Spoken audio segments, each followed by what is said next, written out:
Hello, we are Team Amethyst of Cohort 81. Our team is made up of Brianna Anderson, Sandria Ferris, Beth Diaz, and Christopher Spears. And today we're going to be focusing on the case study for TeliaSonera and their acquisitions and alliances in Eurasia. Have you ever been to the top of Mount Everest and experienced 4G data connectivity that allowed you to share this incredible experience with your online friends, family, and followers? According to our textbook, this is a direct benefit of the TeliaSonera merger, as they provide network services in a vast geographic area, from Nordic and Nepal countries and all the Eurasian markets in between. TeliaSonera is an incredibly successful telecommunications service that controls a majority of the industry in the Nordic and Eurasian markets, but it hasn't always been this way. The company actually started as two individual services, naturally, Telia and Sonera. According to the Telia company website, these two companies complemented each other in several ways and made the merger a no-brainer. It was an easy and natural step, as each company provided assets that could support the other, and the market share that their merger would provide would make them an unstoppable force. Sonera was experiencing difficult financial problems in the previous years, yet their management and market share had dramatically expanded. And Telia had always been more strategic and modest in their investments, so they had the financial support that Sonera needed and could then absorb the market share that Sonera provided. Our textbook explores the merger of equals, and it discusses how two equal companies who provide the same advantages rarely work out successfully in acquisitions. But TeliaSonera is a great example of an unequal union, because each of them was able to provide a component that the other needed for success. Therefore, these two blossomed into a beautiful merger, formalized through Telia buying Sonera and forming a company we now know as TeliaSonera. TeliaSonera utilized alliances and acquisitions in order to be successful in the emerging Eurasian markets. In the current state, they are the fifth largest telecom operator in Europe and commands either the number one or number two position in Eurasian markets, as shown on the chart on screen. While there are certainly hurdles to overcome when entering new markets, which we will discuss further in some of our case questions, one huge advantage for TeliaSonera was their Nordic telecom knowledge and experience. In fact, even before TeliaSonera penetrated Eurasia, many of those countries often approached them in the past to seek their knowledge and expertise when they wanted to expand their own mobile markets. Obviously, TeliaSonera has significant advantages when emerging into Eurasia, but that does not mean that there weren't also political and legal hurdles that had to be considered. Each country had to be approached differently due to highly bureaucratic and risky economic systems. There's also a great liability because of the high infrastructure costs to establish their presence in these industries. In this case study, we're going to examine the resources that TeliaSonera utilized to promote their success in these new industries and how they became so powerful in a new market. We'll also dig deeper into these hurdles I mentioned and how TeliaSonera strategized to overcome them. And finally, we'll discuss ways that TeliaSonera differentiates themselves from other competitors in Eurasia. Case question 1 says, many multinational companies fail in their expansion into emerging economies. What are the main capabilities and resources that drive TeliaSonera's successful growth in Eurasia markets?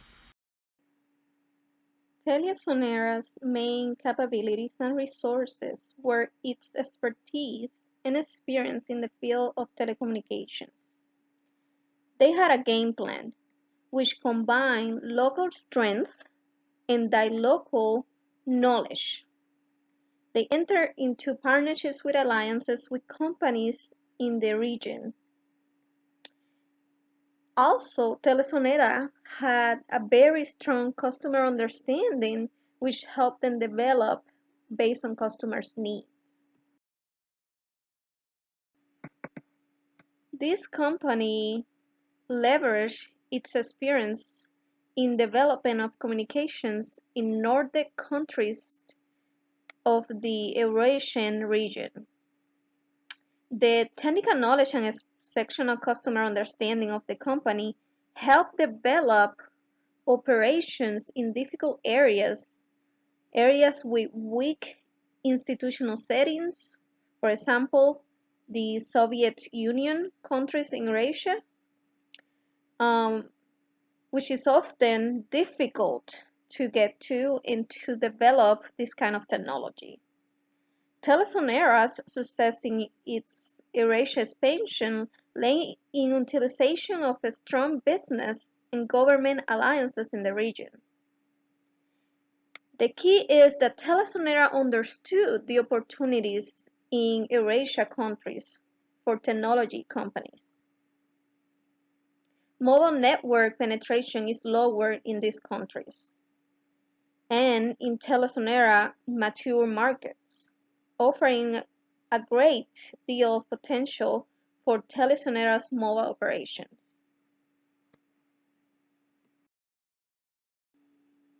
Another aspect that I would like to discuss is the market conditions that this company faced in these countries. TeliSonera found that there's a larger population of younger customer groups, which makes telecommunications easier to market in Eurasia countries. This came as an advantage to the company and provided a huge sales opportunity for TeliSonera's telecom services in the region. TeliSonera also made clever use of its alliances and acquisitions in Eurasia, which appeared to be key for the success of this company. Its alliances and acquisition throughout Eurasia resulted in a smoother and less problematic performance in many host countries. As you can see in the slideshow, I have presented the results of a survey based on American adults with cell phones in 2010. The trend that the younger generations are more attractive to technology and new devices are clear in this survey, with 34% of adults from ages 18 and 29 with cell phones. TeliSonera knew this data and they knew the market potential with younger companies. They knew that they had the opportunity to grow with being such a big population of younger generations in these areas. TeliSonera made contributions to poor and host countries by providing world-class telecommunication and local jobs and employment opportunities. For example, its alliance with the first company to launch the GPR technology that provided many people the opportunity to access mobile internet and other services. TeliSonera was often ranked either number 1 or number 2 positions for telecommunications in these countries. Case question 2 says, given the institutional differences between European and Eurasia markets, what are the main challenges faced by TeliaSonera in Eurasia? Which strategies enable TeliaSonera to minimize the risks of these challenges? As mentioned earlier, given that there were many challenges faced by TeliaSonera in Eurasia, majority of these challenges came due to the institutional difference between European and Eurasia markets. The main challenges that were faced in Eurasia was due to weak institutional settings. According to the book, the biggest concern was the former Soviet Union countries in Eurasia. Even though each country was in a different phase of transition to become a market economy, TeliaSonera had to face the highly bureaucratic and risky economic, legal, and regulatory systems. The uncertainty in the institution framework brought along additional risk by businesses by significantly increasing the cost of investments. TeliaSonera developed strategies that enabled them to minimize the risk of these challenges.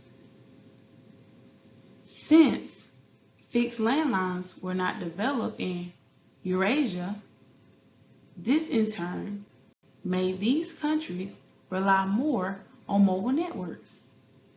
This, in fact, meant a jump into a higher technology for consumers in Eurasia. Nevertheless, mobile network precipitation was lower in Eurasia than in any other mutual markets. Due to lower network precipitation offered a great deal of potential. There were fewer competitors, which enabled them to obtain a higher margin.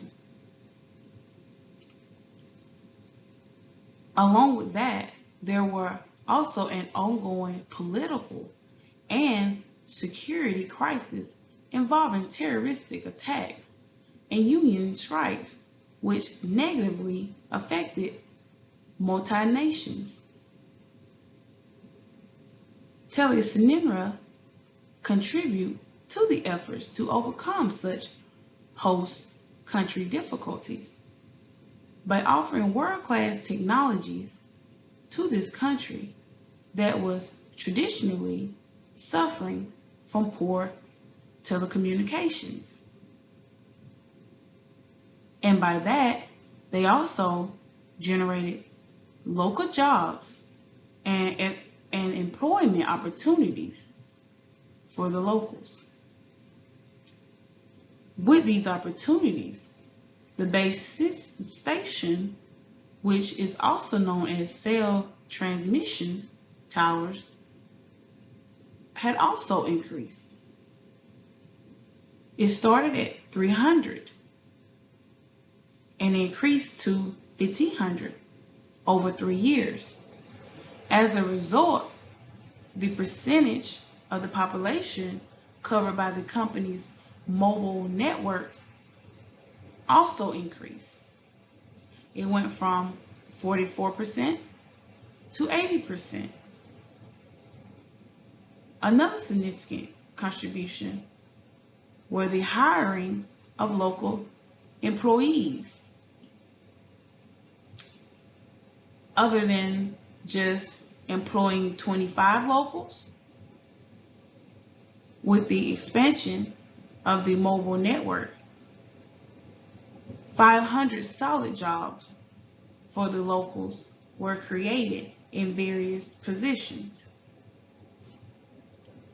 The telecom industry has further liabilities in terms of heavy infrastructure, spending, and related fixed costs.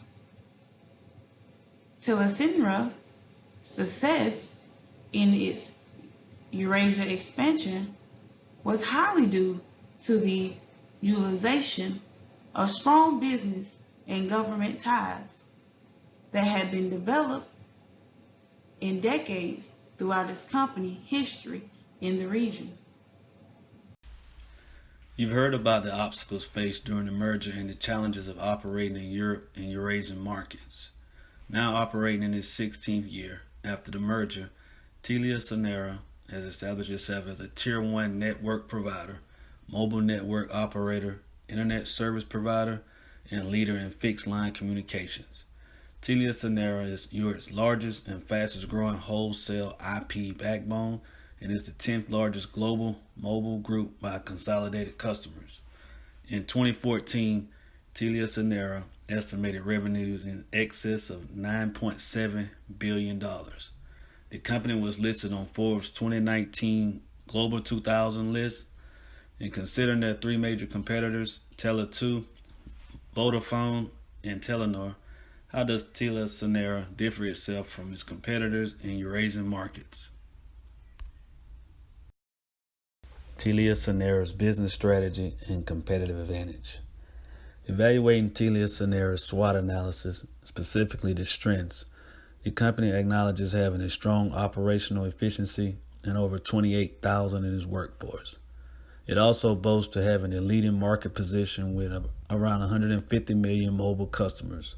However, the textbook case study reveals the competitive advantage can be related to their alliances and acquisitions, past experiences in other markets, and a strategic branding strategy. Alliances and acquisitions. Key alliances and acquisitions are contributing factors identified in separating TeliaSonera from other markets. TeliaSonera has multiple operations in Eurasia, operating in different countries such as Georgia, Moldova, Nepal, Russia, and Turkey, to name a few. Alliances and acquisitions have helped TeliaSonera expand and successfully differentiate itself. As mentioned earlier in the presentation, these acquisitions and alliances have helped the company hold the first or second market position in several countries. This is evident by looking directly at the market share percentage that they hold in each of these countries. For example, in Georgia, they own about 44% of the market share, Moldova 32%, Russia 26%, and Turkey 55%. TeliaSonera aimed to have the trend-setting operations in these markets whose penetration was extremely low and active. Their alliance with Kcell was an example of how TeliaSonera was the first trendsetter for GPRS technology. Kcell was the first company to launch GPRS technologies that provided Kazakhstan access to mobile internet, WAP, and MMS services. Previous experience. As a result of previous experience in Nordic countries, TeliaSonera had significant technical know-how and customer understanding as it entered Eurasia. The company's expertise led it to make useful infrastructure investments in the region. The highly technological and better quality network investments provided TeliaSonera a leading edge in the region compared to local competitors. This high investment cost turned into a larger and more satisfied customer base, upgrading TeliaSonera into the leading positions in most countries. TeliaSonera had previously developed strong business and government ties in the region and could capitalize on these while the institutional frameworks in Eurasia countries were still unstable. The company was able to tap into the communication void caused by weakly developed fixed networks in Eurasian countries. Branding strategy. TeliaSonera's new branding strategy was a large component of helping it distinguish itself from other competitors of the market. When Telia and Sonera merged in 2002, TeliaSonera used a simple word mark as the logo. In 2011, TeliaSonera released its new purple pebble logo to the corporation and its affiliate brands. By using the same brand image among Eurasian countries, helped the company to express the same message of unity among all its customers. Note how similar the names are. For example, Kazakhstan operates as Kcell, GeoCell in Georgia, Ncell in Nepal, and Tcell in Tajikistan. The company wants their strength to combine the leading and local features of the company. TeliaSonera has created strong local brands and close operations with their customers in all their markets. This strategy has created a successful unity among all its companies in the Eurasian market, and as the case study stated, harmonized the brand. Our question for the class to ponder is, how can other companies who are looking to expand their market utilize this case from TeliaSonera and apply it in their own circumstances? TeliaSonera obviously had several advantages when growing their brand, and other companies may not feel that they have this same benefit. They will likely, however, experience many of the same hurdles. Are there any fundamental strategies that TeliaSonera showed us that can be applied in scenarios even where there may not be as many competitive advantages?